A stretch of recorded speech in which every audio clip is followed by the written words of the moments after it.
Pisces, kamusta? Welcome back to Pinay Angel Tarot. This is your August kapalaran para sa mga Pisces. General love reading, kaya maaaring mag-resonate o hindi. Tingnan natin ang energies connected sa'yo ngayon. Kamusta kayo, guys? Comment present. You have alone time. Spend some time alone. It will help you gain clarity on your relationship. Anticipation. Embrace the sweet anticipation of love's arrival in your life. It's coming. May travel ka. Kaya gusto mo mapag-isa ngayon. Nurture your relationships like blooming flowers. They'll flourish. Oh, love is coming for you. So much attraction. Passion, keep the flame of passion alive is the heartbeat of love. Grabe. This is a very loving relationship. Pero, very independent ka. Nakikita ko sa'yo na okay ka mag-isa. Kaya mo sarili mo.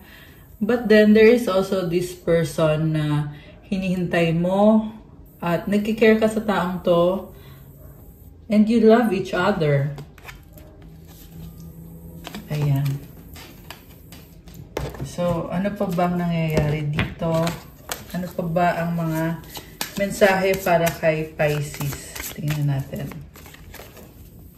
Fruits of labor. It's time to reap the fruits of your labor and become rich. Okay, guys. Ang ganda ng energy na to. Blessing sa kaperahan mo. Comment, claim fruits of labor. I-claim nyo na to ang napakagandang energy na to.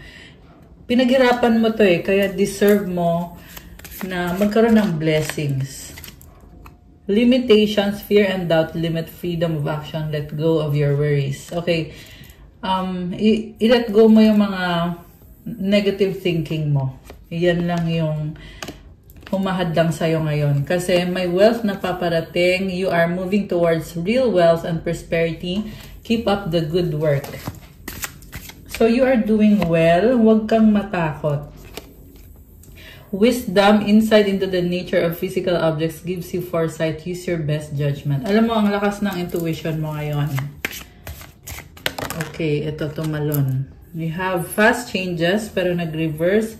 Things happen suddenly in a short period and a hurry. Take bold steps forward.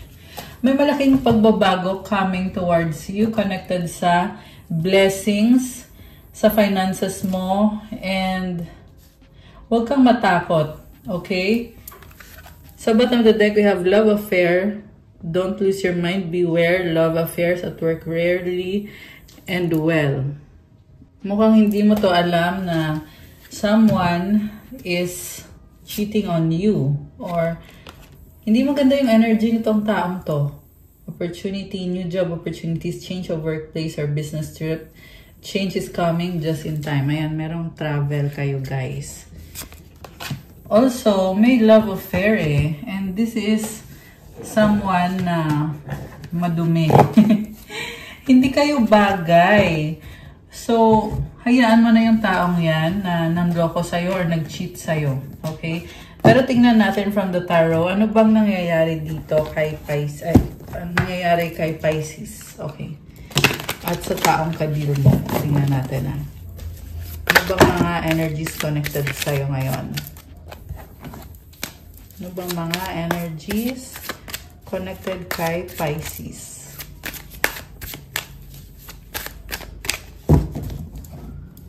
Okay. So we have Queen of Swords. So, okay. This is a relationship na hindi yung nag-work out, kaya natuto ka ng mga lessons mo. You gained maturity. Sabi dito, ginusto mo yun kaya it ended up not well para sa'yo. Pero may dahilan kung bakit nangyari yan. Lesson yan para sa'yo. Okay. Pero tingnan natin. What crosses you is the Queen of Wands. Oh my gosh. Alam mo, yung taong kadil mo, meron siyang third party connection. Okay, may ibang taong kadil itong taong to. Sa totoo lang, ayaw niyang masira kayo.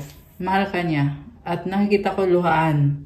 Luhaan itong taong to kasi ito yung gusto niya, hindi itong other person na to na maharot, malandi. Okay, hindi yan yung mahal niya, hindi yan yung gusto niya. The moon.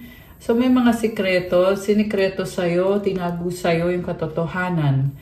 And the moon is also about things na hindi maliwanag, malabo. Okay, malabo yung taong yan. The devil. So may mga addiction itong taong to. May mga bad habits, okay, pwede yan sexual addiction, pwede yan alcohol, this can be any addiction. Also, nakikita ko, obsessed siya sa'yo. Hindi ka maalis sa isip niya, gusto ka pa rin itong taong to. We have the Hierophant and the Six of Wands. Parang sabi niya dito, ginawa naman niya yung best niya para sa'yo, kaya dapat lang nabigyan mo siya ng chance kasi magsiseryoso sa'yo itong taong to. This is someone na nagbago yung isip tungkol sa'yo at sa nakikita ko, nakapag-desisyon na siya na yun na nga, ibibigay niya yung commitment niya sa'yo. Ang problema lang guys, merong stressful situation sa taong to, sa buhay ng taong to, kaya mahirapan ka din sa kanya kasi may kahati ka. Ayan, may kahati ka sa atensyon nitong taong to. Sa bottom of the deck, tingnan natin na. Page of Swords. So, nahihiya siya sa'yo, kaya nag-observe na lang siya. Hindi pa niya kayang i-approach ka. Nagsustalk sa'yo. Supportive energy, Ace of Pentacles. The Sun. Mutual energy, King of Pentacles. Outcome, Queen of Cups. Okay, oh my gosh. Mahal ka nitong taong to. Gusto niya mag-offer sa'yo ng bagong simula. Pero nakikita ka niya na, oh wow, nakikita ka niya as the sun. Ikaw yung nagbibigay liwanag sa kanyang buhay. Kaya naman pala na-obsess siya sa'yo, hindi niya kayang mawala ka kasi feeling niya pag andyan ka, buo siya. Sobrang saya ng buhay niya. Ganito kanya tingnan, no? Cute, positive, and also, ito, maliwanag. So, parang ang gaan ng aura mo. Yun yung gusto niya. Mutual energy. So, this is someone na may mga struggles siya sa trabaho niya, sa finances niya, and gusto niya palagi kang andyan para anytime pwede ka niyang puntahan, lapitan. Mukhang tinutulungan mo itong taong to. At siya naman, willing din naman siyang tumulong sa'yo. Very supportive naman. The outcome, so pangarap ka niya, feeling niya, pag ikaw yung nakatuluyan niya, wala na siyang hihilingin pa, wala na siyang hahanapin pa, na sa'yo na daw ang lahat. Grabe. Okay. Parang pumasok sa isip ko yung kanta ni Daniel Padilla ba yun? Yung nasa'yo na ang lahat. Nasa'yo na ang lahat. Di ko lang memorize, guys. Basta biglang nag-ano sa mind ko, pakinggan nyo yon. Kasi yun yung message niya para sa'yo. Magician, King of Wands, Knight of Cups, Six of Cups. Oh my gosh, sobra kang na-miss. Alam mo, sobra namang in love sa'yo to eh. Susuyuin ka niya. Sabi dito, gagawa siya ng paraan kasi nga, this is a very romantic relationship. Parang mai-inlove ka dito sa taong to. Kaso lang nakikita ko din dito na this is the kind of person na hindi mo ma-predict or hindi mo mahulaan kung ano ba talaga ang intention nito sa'yo. And I just saw 555 on the screen. It symbolizes change. At itong taong to ay magdadala ng change sa buhay mo, Pisces. Ibig sabihin, gusto niyo mag-reach out sa'yo at makipag-ayos sa'yo kasi namimiss ka niya. Kita mo tong Six of Cups. Nakikita ka niya as a soulmate. This can be biglaan na lalapit sa'yo, mag-o-offer sa'yo ng love. And King of Wands, baka may kang fire sign, Aries, Leo, Sagittarius. Although this can be any sign, malakas din dito ang water signs. Cancer, Pisces, Scorpio. Meron energy ni Gemini. Kanina lumabas din dito ang Capricorn. Cancer. Actually, lahat naman ata andito eh. Kasi marami akong nakikita merong ano din. Taurus. Ayan. And then, yeah, yan yung mga strongest na signs. So, marami ding air sign, Gemini, Libra, Aquarius, maraming earth sign, Capricorn, Taurus, Virgo, fire sign, Aries, Sagittarius, water sign, Cancer, Pisces, Scorpio. Okay. So, grabe. Parang haba ng hair mo dito. Susuyuin ka niya. And, parang, nakikita ko dito yung gigil niya sa'yo. Parang gandang-ganda siya sa'yo or cute na cute siya sa'yo. Ayan, siguro cute ka. Kasi parang gigil. Okay. So, saan ba ang patutunguhan or ano ba ang patutunguhan ng connection na to? Yung paglapit sa'yo or pagbabalik nitong taong to. We have the Death card, Nine of Swords, the Wheel of Fortune. Oh my gosh. Alam mo, meron ng ending dito. Parang sinasabi dito, ayaw mo na, kota ka na sa kanya. Kumbaga, lahat ng hindi maganda, napagdaanan mo na sa taong to. Kaya babaguhin mo yung sitwasyon mo, yung buhay mo. With this Wheel of Fortune, papunta ka sa bagong energies, sa transformation, pagbabago, at blessings. So, kaya naman pala lumabas yung alone time kanina. Parang sinasabi mo dito, you're good, hindi mo siya kailangan. And, walang makakapigil sa'yo. Grabe. So, this is a tough ending. Niloko ka nitong taong to eh. Nag-cheat sa'yo. Binasura ka lang niya. Okay? Also, may nangyari din dito, guys, na parang walang kaalam-alam na pinagpalit ka na niya sa iba, nagbago yung landas niya, nagbago siya ng mga desisyon, at nagkaroon siya ng kasex. Yan nga yung pinalit niya sa'yo. Okay? So, ngayon nagsisisi siya sa mga ginawa niya at hindi siya mapakali. Gusto niyang balikan yung time na, parang isip niya dito kung pwede lang ibalik yung oras, babalik ako sa panahon na hindi pa nangyari to kasi ikaw yung gusto ko. Okay? Pero isip lang niya yun kasi alam naman niya na hindi na pwedeng ibalik yun. Saka isa pa, gusto naman din niya yung ginawa niya. Gusto niya yung babaeng or lalaking ipinalit niya sa'yo. Gusto niya yung naging kasex niya. Okay, remember, general reading, walang gender dito. Pwede to sa babae, pwede din sa lalaki. Or sa kahit anong gender. Girl, boy, bakla, tomboy, etc. Pero the point is, pinagpalit ka niya sa iba. Ngayon, natatauhan siya dahil nawala ka. At ikaw yung liwanag niya eh. So, without you, ganito siya oh. So, ito, kailangan niya ito. Ikaw yung sun. Ayan, nakakaloka siya. Okay? So, nagdala ng malaking ending itong mga ginawa nitong taong to. Hangman. Judgment. Ayan. Ngayon, mukha siyang napahiya kasi binabalikan niya ano bang nangyari dito, ano bang mga ginawa ko, ba't ko ba yung ginawa sa'yo. So, for some of you guys, may mga ginawa din to sa'yo. No? May nakikita ako, hindi sa lahat merong sinaktan physically. Ayan, may nakita akong sugatan eh. Okay? Merong nananakit na person, sinaktan ka niya physically. Okay? Kung hindi man physically, meron din tong sinaktan emotionally or kung anong klase ng pananakit yung ginawa sa'yo. Pero binabalikan niya ngayon, ano ba yung ginawa ko sa'yo? Bakit ko ba ginawa yon? So ngayon hiyang-hiya siya. Okay? Pero huli ng lahat, nagawa na niya. Yung iba sa inyo, may anak kayo. So, nahihiya to pati sa mga anak. So, iniisip niya anong klaseng magulang ako dahil sa mga ginawa ko. Temperance. Ngayon, gusto niya makipag-ayos. Gusto niyang sabihin sa'yo na aalagaan ka niya, mamahalin ka niya, gagamutin ka niya. Meron dito guys, gusto niyang in-nurture. Kanina nga actually lumabas yung nurture na card. Parang gusto ka niyang gamutin. Siguro nagkasugat ka, physical na sugat, kung sino man itong nasagap natin, na tutulungan ka niyang gumaling. Okay? Kung hindi man physical, emotionally, bibigyan ka niya ng support. Okay. Anong klaseng support ang gagawin nitong taong to? Empress. Okay. Alam mo, sobrang ka naman palang mahal nito eh. With the Empress, nakikita ka niya, siguro nga may anak kayo guys, yung iba wala. Pero nakikita ka niya as the one na ikaw yung pinakamahalagang tao sa buhay niya, pinakamamahal niya. You are very special para sa kanya. At nakikita ko dito, physically, gandang-ganda siya sa'yo. So, iniisip niya na napakaswerte niya dahil sa'yo. Ayan. Tingnan mo yung itsura nitong Empress na to, o, diba? Sasayangin niya yung ganyan kaganda. Diyos ko naman.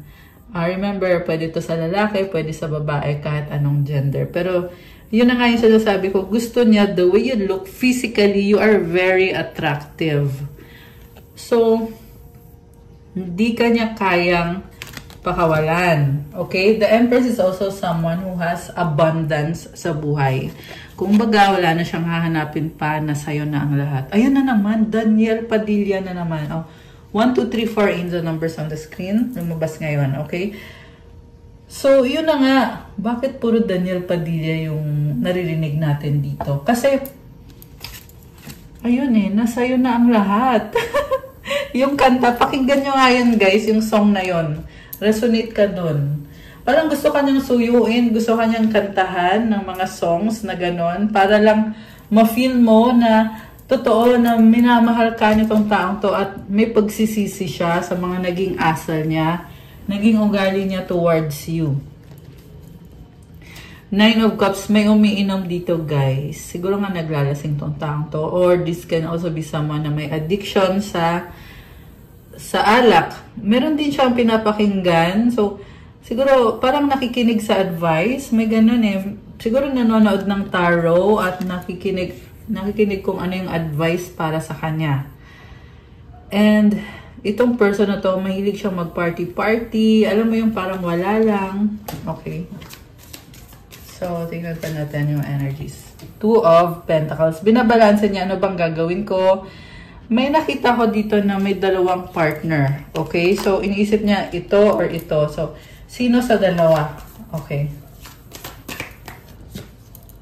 8 of Wands. May pag-uusap. Ayan. Parang tinitimbang. Okay, meron tinitimbang, may pag-uusap. So, siguro nanghihingi ng advice kung paano aayusin yung sa inyong dalawa. 10 of Swords sa bottom of the deck, exhausted. Okay. Ano nangyari? So, mukhang meron tong pinagdaanan na talagang nagsisi siya. Nagkaroon to ng other option na hindi naman nag-workout Ngayon gusto niya makipag-ayos sa'yo at naiinis siya ngayon bakit ganito yung sitwasyon. Kasi parang hindi na niya makuha yung loob mo kasi nagbago ka na. Para kang 1444. Wow! Ayan yung mga angel numbers guys. Okay. So kung dati, mabilis ka lang niyang suyuin. Ngayon, inisip niya dito, paano pa kita ngayon susuyuin? Kasi ang sama-sama ng mga nagawa ko sa'yo. Okay. Grabe. Alam mo, grabe. Ikaw na ang haba ng hair mo. Gandang-ganda pa sa'yo itong taong to. Malungkot siya ngayon actually. Kasi iniisip niya na nangyari. Napahiya siya. Napahiya siya ngayon. At dahil nga dyan, natatauhan siya na kailangan niyang magbago. 6 of Pentacles. Okay. So, this is a karmic connection. Parang feel niya dito na kailangan kanyang supportahan financially. Kasi yung iba naman sa inyo guys, siguro you live together or may anak kayo. Kaya ganon. 6 of Swords. Okay. Parang nasabi niya dito, peace na tayo, okay na tayo, huwag na tayong mag-away. 8 of Cups. Okay. So, may tumalikod. Okay. May travel Sino to? Sino tong tumalikod at teka, tingnan natin 3 of Wands. Okay, merong boat. So, siguro, I don't know, kung sa boat ba kayo nagtatrabaho or gusto niyo magtrabaho sa boat. Merong gustong umalis. Ayan. Star. Okay. Ace of Wands. Wow, healing. Alam mo, sabi dito, you are doing well. Hindi mo pa na-achieve yung pinaka-pangarap mo sa life mo. Pero, huwag ka masyadong mag-alala. Kasi nasa tamang landas ka, Pisces. Okay? It's good news. 4 of Wands. Pupunta ka dito sa isang solid connection or relationship. Pwede tong bagong person, pwede din naman the same person. Okay? Pero malaki ang chance guys na bago na to. Kasi iba yung nafe-feel ko dito, tsaka may dagat eh. Parang may distance na sa inyo nung unang person at ito bagong person itong dadating. Ace of Wands. Okay, anong outcome para kay Pisces? Alam mo, you have a wish granted with the star energy. Okay, outcome is, wow, the world. Wow, ang taray mo dito, ang haba ng hair mo. You may be someone popular na sa social media, may nanonood at humahanga sa'yo. Grabe, so nice. Isa pa nga, Ten of Pentacles, money is chasing you. Napaka-bless mo. Patuloy ka lang sa ginagawa mo kasi dyan mo ma-achieve yung financial blessings. Grabe, ito ha, may mga vlogger dito na nanonood. Comment kayo dyan kung sino to para mapanood ko din yung channel nyo. Charot lang! Pero ang ganda nito guys. Ang ganda, nare-recognize ka. Yung iba sa inyo guys, yung person na kadil mo ay stock ng stock sa'yo dito kasi nakikita niya na ang ganda ng aura mo at maliban doon ay maraming humahanga sa'yo. Kaya ayaw niyang mapunta ka sa iba. Grabe. Tsaka blessing sa kaperahan. Comment. Money, money, money. Ayan. So, anong mga paparating para sa'yo? Tingnan natin. For Pisces. What's coming towards you? Okay. Alisin muna natin to. Okay. So, diba? Ang linis na yung table. Ito, what's coming towards you? Challenges. Make a decision. Work on inner healing. Okay, so challenges, kaya mo yan. Okay, pero kailangan mo din mag-effort to have inner healing. Heal yourself. You have to detox. Okay, mag-pray kayo guys. Narcissist. Someone is too full of themselves. Okay, itong narcissist na to, ang pabigat. Kailangan mong iwanan yung taong yan. Talikuran mo na yan. Someone else, someone is in the middle. Someone is trying to sabotage. So, iwanan mo na itong narcissist kasi lolokohin ka lang yan. Earth sign, Taurus, Virgo, Capricorn, water sign, Cancer, Pisces, Scorpio. Anong gustong sabihin sa'yo ng taong kadil mo? Anong gustong sabihin sa'yo? Honeymoon. Okay. May attraction. People don't believe in me. I need your time and commitment. Kailangan ka lang niya. I mean, oo, gusto ka niya, pero hindi healthy yung nakikita ko sa mga ginagawa niya. You are my peace. My pride or ego took control of me. I need you to be away from me. Parang tinulak ka nito papalayo. You're all I need. Open your heart. Okay. Maraming issues sa sarili itong taong to. Sobra na siyang pahirap sa'yo. Kailangan mo ng layuan, kailangan mo ng iwanan. Tingnan natin, anong mensahe ng mga angels mo? Angels ni Pisces. Okay. Ay, tumalon. Okay. So, 3-6 reflection. When you allow time for reflection, you allow yourself to see where inner shifts are needed. It's time for you to look at your beliefs and ask, is this serving me? Is it time for me to release this? Reflect, refocus, readjust. Affirmation, as I refocus on what serves my highest good, I feel myself shift into my highest self. Alam mo, hindi ka naman perfecto eh. May mga kailangan ka ding baguhin sa sarili mo at kailangan mong gawin yan ngayon. Kailangan mong mag-adjust, mag-focus ulit, mag-reflect. Ibig sabihin ng reflect, pag-isipan mo yung mga nagawa mo, yung mga naging asal mo, tsaka yung mga decision mo. 2-2 balance. Okay, so kailangan mong balansehin ngayon yung sarili mo, yung pag-iisip mo. Now is the time to take the inventory of your feelings. Are there any feelings of imbalance or resistance? Divine whispers are here to remind you that the alignment that you seek also seeks you. Breathe, rest, and reset. Alam mo, may heavy energy at kailangan mo yan i-release. wag mong labanan. Kasi some of you are resisting. Kaya hindi nangyayari yung pagbabago. So, it's a reminder and a wake-up call na kailangan mangyari yung pagbabago. Affirmation, what feels peaceful and calm easily finds me as I restore the balance within me. Okay, tingnan natin yung mensahe from the universe for Pisces. The moment I realign with love, clear direction is presented to me. So, merong naliliwanagan at nagkakaroon ng direksyon. Basta, be positive kung paano ka mag-isip. In every moment, the universe is conspiring to bring me toward right-minded thinking and the energy of love. Ayan, so, kailangan bumalik sa positibong pag-iisip. Palagi mong balikan yung pagiging positive, Pisces. Kailangan may direksyon ka at kailangan positibo. Yan yung pinaka-mensahe sa'yo. Ayan. Okay, guys. That's all I have for you for your August Kapalan. Thank you for watching. Please like, comment, subscribe, hit the notification bell kung kailangan nyo ng gabay. Pwede kayong magpa-private reading kasi sa private reading, ikaw mismo yung i-reading. Message kayo sa akin sa Viber or sa WhatsApp. Nasa description box po yung contact details. Check out my Instagram if you want to start your crystals journey. May mga crystal bracelets na tutulong sa'yo to attract your manifestation to bring you healing energy, protection, calming, and good energy. These are infused with special prayers and mantras.